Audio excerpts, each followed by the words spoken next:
Bonjour tout le monde, bonjour à toutes, bonjour à tous.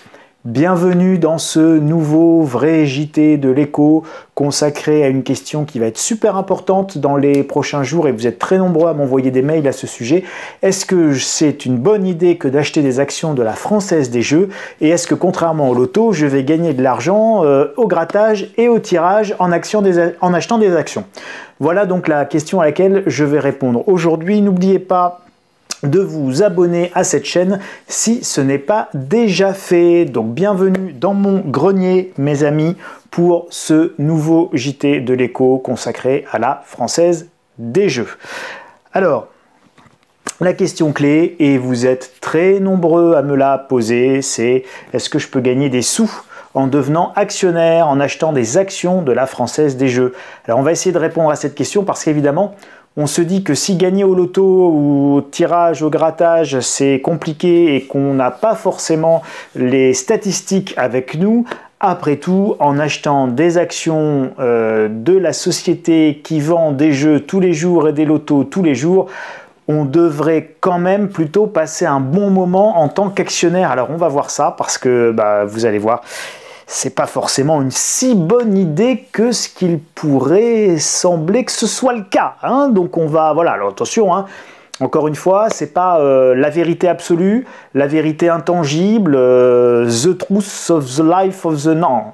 C'est mon avis, c'est mon opinion, c'est mon analyse. Je la partage avec vous, ça va venir renforcer l'idée ou pas que vous faisiez du dossier. Ça va également venir enrichir votre réflexion.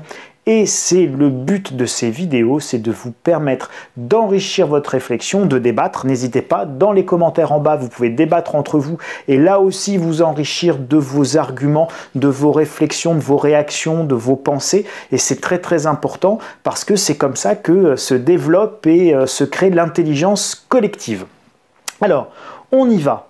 Ça, vous voyez, ce soit là ou là, c'est la même chose. C'est le site de la Française des Jeux consacré à la privatisation. Et donc, le slogan est assez chouette. C'est « Entrer dans l'histoire, entrer dans le capital ». Le slogan est vraiment chouette. Il est chouette et on y voit déjà dès le départ le storytelling. Donc les Anglais appellent ça le storytelling. C'est l'histoire qu'on va vous raconter pour vous faire acheter le truc. D'accord? Donc on voit déjà dès le départ qu'il y a un storytelling qui a été pensé, conceptualisé, écrit et puis après mis en action, mis en musique. Donc vous avez la vidéo qui passe actuellement avec, vous savez, les gueules cassées, 1930, machin, création de la Française des Jeux, machin, bidule, s'occuper des gens qui ont mal, qui souffrent et tout. Waouh, c'est vachement beau comme histoire. Et donc, au départ, c'est bien le storytelling des gueules cassées. Et ça, franchement, ni vous ni moi, on peut être contre. Aider, évidemment, les victimes de guerre d'hier, d'aujourd'hui, de demain. On est tous pour, évidemment. Et l'histoire, elle est belle, c'est un peu plus, et on se dit, ouais, la Française des Jeux, c'est un truc associatif, quoi. Ah ouais, c'est vraiment trop bien, c'est une assoce, c'est méga humain. Bon, vous voyez, bon, donc le storytelling, c'est celui-là. Non, en fait, c'est un gros truc capitaliste, méchant, horrible, affreux. Oups, j'ai déjà commencé à donner mon avis. Allez, on continue, les copains. Alors, j'ai été vachement sympa. J'ai pas pu vous faire cette vidéo avant, et pourtant, si vous êtes nombreux à me la demander, mais bon, je voulais juste me faire plaindre 30 secondes. Donc, je suis allé lire pour vous deux documents. D'accord? Le premier, c'est les comptes 2018, il y a 180 pages, 184 pages très précisément. Et donc, c'est le rapport annuel 2018, 184 pages. Et le deuxième, c'est le plus intéressant, c'est le dossier AMF, donc Autorité des marchés financiers. C'est un dossier obligatoire que vous devez réaliser pour chaque introduction en bourse, pour chaque privatisation, pour chaque mise sur le marché. Et donc, vous avez 389 pages TTC d'analyse de risques qui sont listés et en fait d'explications sur le titre. C'est super bien fait, les papiers AMF. Le problème, c'est que ça fait 400 pages. Donc, comme ça fait 400 pages, évidemment, les amis, personne ne va les lire. Mais heureusement, moi, je suis là. Et abonnez-vous à la chaîne parce que comme ça, vous aurez à chaque fois des résumés de ces 384 pages, enfin non, 389 et 184 égale 573 pages, oui, que votre serviteur ici présent s'est paluché pour vous pendant ces longues soirées automnales. Alors, Allons-y. Je vous ai fait une petite synthèse de ce qu'il y a vraiment d'essentiel à retenir. Alors là, ça ne se verra pas parce que c'est une partie de la table des matières du dossier AMF où vous avez toute la liste des risques spécifiques au titre Française des Jeux qui sont listés. Alors je vous en ai sorti quelques-uns que je vous ai mis en exergue ici et sur lesquels je vais vous raconter 2-3 petites choses. Cette présentation, vous pourrez la télécharger à partir de lundi sur le site insolentiae.com. Dans l'édito du jour, c'est l'article qui a la plus grande photo sur la page d'accueil. Alors, l'évolution du cadre réglementaire, ça c'est le risque numéro 1. La Française des Jeux, elle évolue dans une activité qui est celle des jeux, et l'activité des jeux est totalement réglementée par le gouvernement. D'accord? Donc vous n'arrivez pas demain, et on a même une police des jeux, donc vous n'arrivez pas demain matin en disant « Ouais, allez, je vais faire un petit jeu de grattage, de tirage, de machin, de trucs, un nouveau loto. » Non, non, c'est un monopole d'État. Ce monopole d'État, il est délégué à la Française des Jeux, mais c'est un monopole d'État, donc il faut des autorisations. Alors, soit vous êtes un casino, soit vous êtes voilà, des jeux en ligne, etc. Mais tout ça, il y a des autorisations pour pouvoir exercer l'activité de jeu. Et puis évidemment, qui dit autorisation, dit taxation. Alors, l'un des risques importants, c'est l'évolution du cadre réglementaire, parce qu'en fonction de la manière dont le cadre réglementaire va évoluer, eh bien évidemment, cela va influer directement sur le niveau de profit et de profitabilité de votre entreprise. C'est assez logique. Si on change le cadre réglementaire et qu'on ajoute de nouvelles contraintes, eh bien ces nouvelles contraintes, elles vont s'exprimer par des nouveaux coûts, généralement induits, et donc forcément, ça a un impact négatif sur la rentabilité de votre société. Ensuite, il y a des sanctions pécuniaires qui sont prévues. Encore une fois, on est dans une activité réglementée. Et donc, quand on est dans une activité réglementée, il peut y avoir des risques. On vous impose des obligations, notamment, par exemple, allez, je vous en donne une parce que c'est la première qui me vient à l'esprit, mais c'est l'interdiction de jeu pour les enfants mineurs, ce qui est tout à fait logique, on est tous d'accord. Donc bon, normalement, les buralistes, ils respectent à peu près ça, etc., etc. Donc, normalement, ça se passe à peu près bien. Sauf que, bon, si la Française des Jeux ne respectait pas les contraintes juridiques, eh bien il y a des sanctions pécuniaires, et ces sanctions pécuniaires, c'est de 5% du chiffre d'affaires, attention, du chiffre d'affaires, pas du bénéfice, 5% du chiffre d'affaires, et 10% en cas de récidive. Donc c'est pas forcément anodin. Il y a une nouvelle autorité qui est mise en place, et cette nouvelle autorité, elle va certainement édicter de nouvelles règles, et si elle édicte une ou plusieurs nouvelles règles, eh bien évidemment, ça va induire un coût nouveau, de nouveaux coûts. Il y a le risque de la concurrence, de la nouvelle concurrence, avec notamment des points physiques. Alors, sur les points physiques, si vous voulez, ce sont les buralistes. Et les buralistes, en réalité, comme ils ont des vraies contraintes sur les marges, notamment parce que la vente de tabac diminue suite aux augmentations de prix, suite à la chasse qu'on fait aux fumeurs.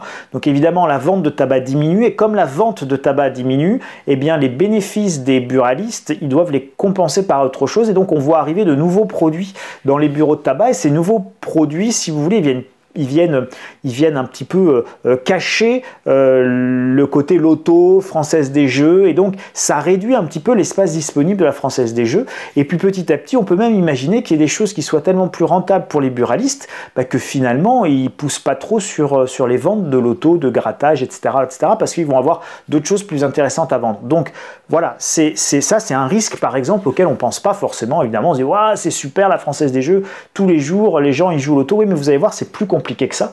C'est également dans le risque de concurrence, c'est les nouveaux acteurs qui vont entrer sur le marché.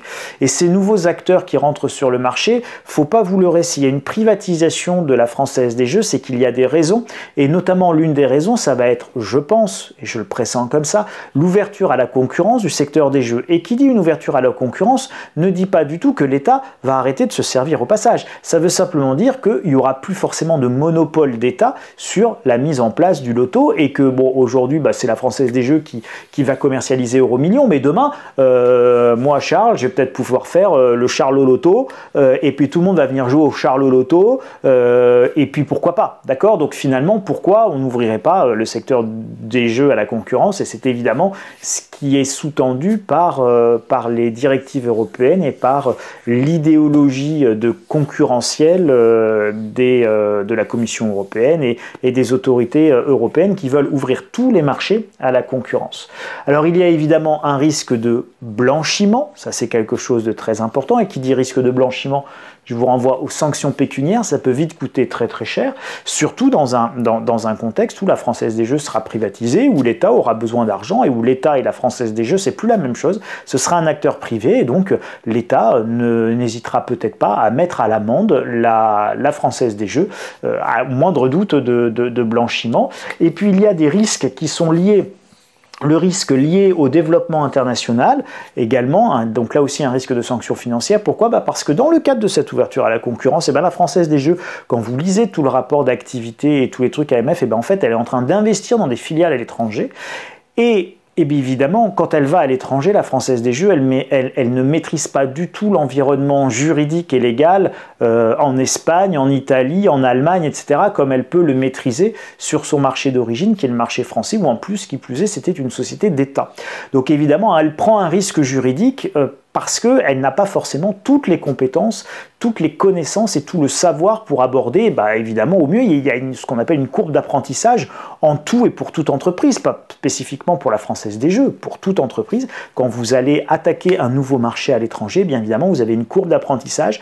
Et hélas, l'humanité n'apprend que par erreur, hein, donc c'est parce qu'on fait des erreurs et qu'on échoue, qu'on réussit à réussir après. Et donc, évidemment, c'est des processus, l'apprentissage est un processus itératif, donc je fais quelque chose, des fois ça marche, puis souvent ça échoue, et quand ça échoue, je fais autrement, et petit à petit, je trouve évidemment la bonne solution. Et le problème, c'est que ça peut coûter potentiellement très cher, l'État le sait, mais vous, en tant que futur actionnaire, vous n'en aviez peut-être pas conscience. Je reviens sur le risque de concurrence. S'il y a de nouveaux acteurs, ça peut évidemment faire baisser tout simplement le chiffre d'affaires de la Française des Jeux, parce que le gâteau du marché du jeu n'est pas forcément si extensible que cela. Donc c'est quelque chose qu'il faut avoir tout le temps à l'esprit. Ensuite, je vais vous donner ici les grands chiffres. Pourquoi ? Parce qu'il faut bien comprendre que la Française des Jeux, c'est des chiffres qui peuvent paraître monstrueux, mais qu'en réalité, à l'arrivée, la Française des Jeux, c'est une toute petite société et en réalité, elle a des chiffres de grosses PME, mais guère plus. Donc n'ayez pas l'impression d'acheter quelque chose qui fait presque 16 milliards d'euros de mise.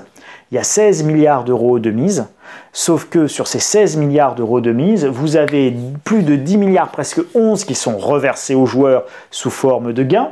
Vous avez 3,6 milliards d'euros qui sont reversés à l'État sous forme de taxes sur les jeux, qu'il neige, qu'il pleuve, qu'il vente. L'État ne prend pas des dividendes, l'État prend des taxes sur les jeux. D'accord ? Donc que la société, la Française des Jeux, soit privatisée, nationalisée, ça ne changera rien à ce chèque que gagne l'État, contrairement à ce qui s'est passé pour les autoroutes. Donc là, la privatisation est totalement différente. Le chiffre d'affaires, si vous voulez, il est à comparer pour la Française des Jeux. Alors, je vous l'ai mis ici, c'est le PNB, le produit net bancaire, c'est-à-dire que les banques, quand vous déposez tous vos sous, vous, moi, on dépose tous nos sous dans les banques, ça fait des sommes monstrueuses. On parle de centaines de milliards, de milliers de milliards.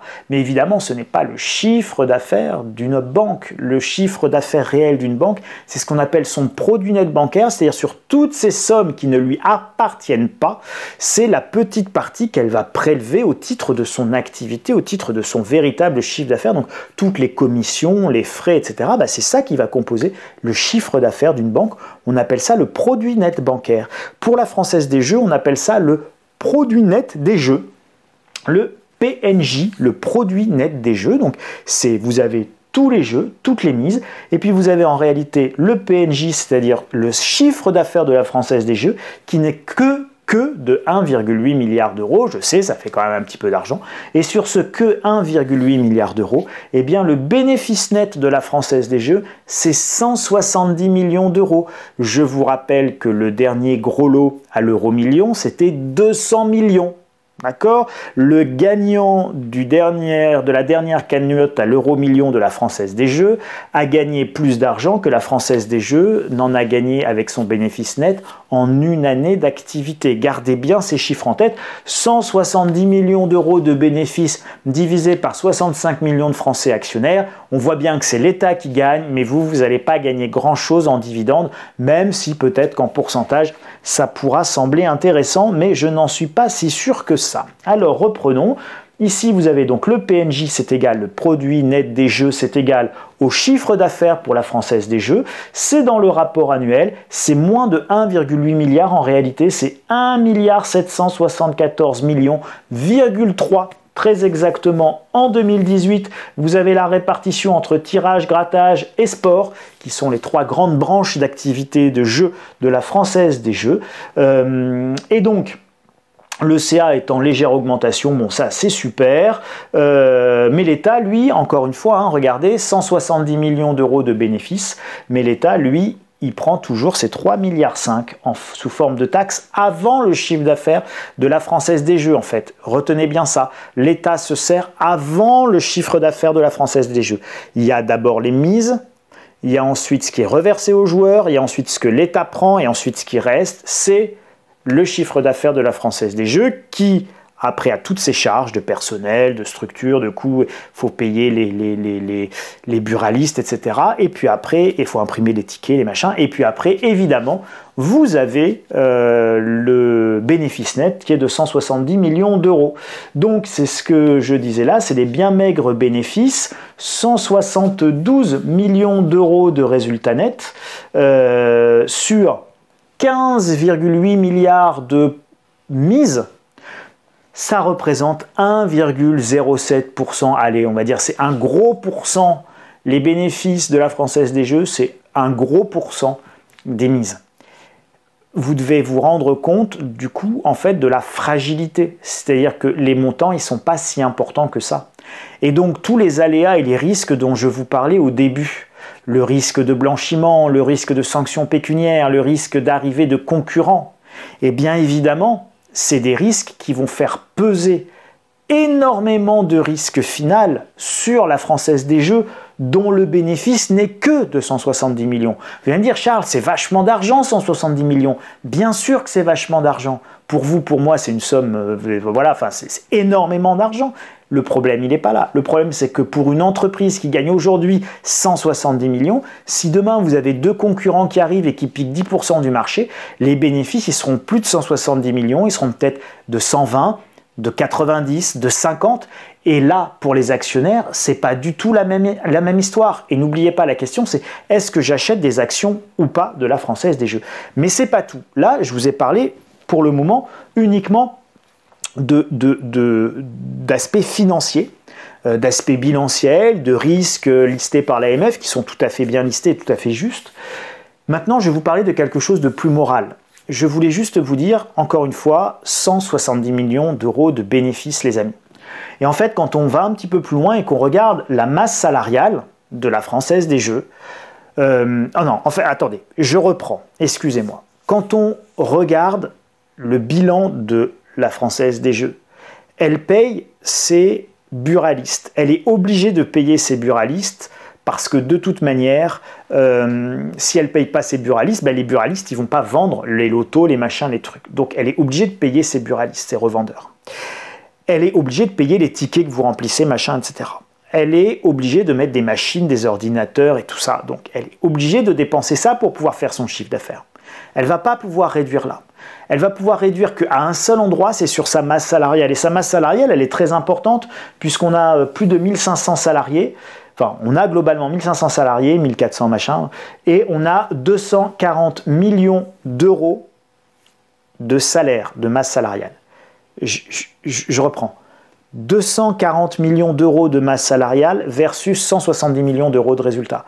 La seule manière qui sera facile et rapide pour la Française des Jeux d'améliorer son bilan et d'améliorer sa rentabilité, ça sera tout simplement un plan de licenciement. Non, excusez-moi, un plan de sauvegarde de l'emploi. Aujourd'hui, quand on vire, les amis, on ne dit pas qu'on vire, on ne dit pas qu'on fait des plans de licenciement. Non, on est dans un monde merveilleux, dans un monde politiquement correct, où quand on renvoie quelqu'un, on lui dit qu'on lui sauvegarde son emploi. Oui, c'est extraordinaire, je sais, j'étais obligé de vous le dire. Donc, on va évidemment avoir un plan de sauvegarde de l'emploi, donc on va virer des gens petit à petit à la Française des Jeux, et donc là aussi, l'État se décharge de cette responsabilité-là, se décharge de ce problème-là, il va privatiser, et puis évidemment, on dira au nom du sacro-saint profit du marché, et pour créer de la valeur pour nos actionnaires, nous avons décidé de sauvegarder l'emploi de nos salariés que nous allons virer, parce que nous sommes dans le monde merveilleux des licenciements qui sont sauvegardés. Voilà ce que je pouvais vous dire. Donc moralement, je ne suis pas persuadé que ce soit très très bien. Donc, conclusion. Conclusion, eh bien, le chiffre d'affaires, en réalité, il n'est pas si important que ça. Il est souvent confondu avec les mises, si vous voulez. Donc, il faut en revenir vraiment à cette notion de produit net des jeux et de bénéfice net. Et là, la mariée est tout de suite beaucoup moins sexy que ce qu'on peut imaginer. Donc, la Française des Jeux n'est qu'une grosse PME. Le secteur des jeux, eh bien, il est en pleine mutation. Il y a de la concurrence qui va arriver. Et donc, les positions dominantes et fixes de la Française des Jeux risquent d'être menacées dans leur fondement même. Et donc, ça va pouvoir évidemment avoir des conséquences sur les marges et peser sur les résultats. Le seul vainqueur, en revanche, on le voit bien, c'est l'État. Et là, pour le coup, encore une fois, je pense que vous pouvez pas m'accuser d'être pro-État, et non, c'est pas, je suis ni pour ni contre, je regarde les choses avec objectivité. Je pense qu'en tant que citoyen, c'est plutôt une bonne gestion des deniers publics. Ils n'ont pas forcément tort de privatiser la Française des Jeux. Après, de rendre privé l'activité jeu, c'est encore autre chose. De ne pas pouvoir le contrôler de la même manière, c'est encore différent. De faire virer les gens par d'autres, c'est encore un autre élément. Mais peu importe, en tant que citoyen, c'est pas forcément une mauvaise gestion des deniers publics, parce que évidemment l'État, lui, il taxe les jeux, et la Française des Jeux peut être en perte. Les actionnaires peuvent perdre de l'argent, devoir même remettre et renflouer, que de toute façon, ça ne sera pas le problème de l'État. Lui, l'État, il prend au niveau du jeu.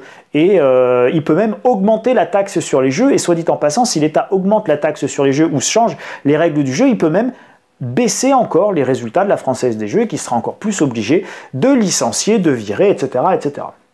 Le prix de vente sera sans doute élevé, donc attendons de voir. Je n'ai pas à ce jour le prix de vente de l'action, mais enfin, ce qu'il faudra faire, ça sera tout de suite calculer le prix de vente par rapport à la fourchette qui va être donnée et par rapport aux 170 millions d'euros de bénéfices, pour savoir à peu près en pourcentage rapporté combien ça va faire, tout en sachant que la Française des Jeux a un objectif, et je dis bien, j'insiste, c'est un objectif de distribuer 80% de ses bénéfices en dividendes. Donc vous prenez 170 millions d'euros de bénéfices à périmètre constant, c'est-à-dire si ça ne baisse pas, vous prenez 80% de ça, et ça sera l'objectif, ça sera de distribuer ça en tant que dividende. C'est un objectif, c'est pas du tout contraignant, c'est pas un engagement, c'est pas contractuel. Pour maintenir la rentabilité, il faudra sans doute effectivement licencier. Traditionnellement, les privatisations, en fait, on se fait couillonner. Voilà. Donc sachez que des exemples de privatisation qui ont rapporté beaucoup d'argent aux actionnaires, aux petits actionnaires, aux petits épargnants que nous sommes, eh bien en fait elles se comptent sur les doigts d'une main. Je crois qu'il n'y en a même pas 3. Voilà. Donc en fait ça coûte beaucoup, en fait ça rapporte rien. En général on se fait couillonner. Ben oui, mais c'est assez logique. En fait on est la contrepartie. C'est-à-dire que ce que l'État va gagner, nous on va le perdre. Et si l'État il vous vend la Française des Jeux à vous, les particuliers, et qu'ils ne cherchent pas à le vendre à des institutionnels, c'est que les institutionnels, ils n'ont pas forcément envie d'y aller sur la Française des Jeux. C'est-à-dire qu'il ne faut pas s'imaginer que l'État il est juste gentil, aimable et sympathique. Quand il vous vend Eurotunnel, eh ben, il vous couillonne. Quand il vous vend la Française des Jeux, posez-vous la question, pourquoi la Française des Jeux, c'est pas comme les autoroutes, c'est pas revendu directement à Vinci.